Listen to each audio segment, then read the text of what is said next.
गांव के आखिरी छोर पर एक टूटा फूटा सा घर था। वही घर था अमन का। छत से बरसात में पानी टपकता था, दीवारों में दरारें थीं और फर्श पर सिर्फ मिट्टी। अब अमन के पिता शंकर एक दिहाड़ी मजदूर थे। रोज काम मिले या ना मिले कोई भरोसा नहीं।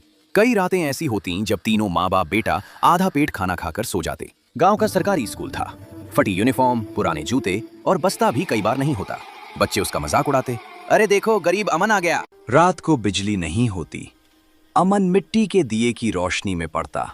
जब अमन 8वीं में था, उसके पिता एक हादसे में घायल हो गए। काम छूट गया, घर में कमाई बिल्कुल बंद, कर्ज बढ़ने लगा। एक दिन अमन ने मां को रोते हुए देखा। उसी दिन उसने फैसला कर लिया, अब वो सिर्फ पढ़ेगा ही नहीं, कमाएगा भी। 10वीं की परीक्षा आई, हालत बहुत खराब थी। फीस भरने तक के पैसे नहीं थे। अमन ने सोचा शायद अब पढ़ाई छोड़नी पड़ेगी। उसी समय स्कूल के एक शिक्षक ने उसकी मेहनत देखी और मदद की। फीस माफ करवाई और किताबें दिलाई। 12वीं तक आते आते उसने ट्यूशन पढ़ाना शुरू किया। जो थोड़ा बहुत मिलता घर में दे देता। मां के चेहरे पर मुस्कान लौटने लगी।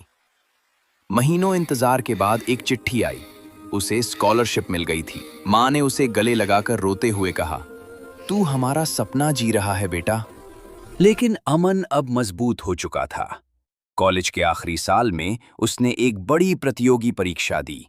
उसे पूरा भरोसा था कि वो पास हो जाएगा। रिजल्ट आया, वो फेल हो गया। उस रात वो बहुत रोया। पहली बार उसे लगा कि शायद वो खुद को ज्यादा बड़ा समझ रहा था। उसने मां को फोन किया और कहा, मां, शायद मैं कुछ नहीं कर पाऊंगा। मां ने बस इतना कहा, जो इतना सह सकता है वो हार नहीं सकता। अमन ने फिर से तैयारी शुरू की। इस बार और ज्यादा मेहनत और ज्यादा अनुशासन। सिर्फ एक लक्ष्य, सफलता। रिजल्ट आया, उसका नाम लिस्ट में था। वो कुछ देर तक स्क्रीन देखता रहा, फिर जमीन पर बैठकर रो पड़ा। पहली नौकरी, पहली सैलरी। अमन ने सबसे पहले मां पिता के पैर छुए। अपने गांव लौटकर उसने वही टूटा घर पक्का बनवाया। सबसे बड़ी बात, वो इंसान बना रहा।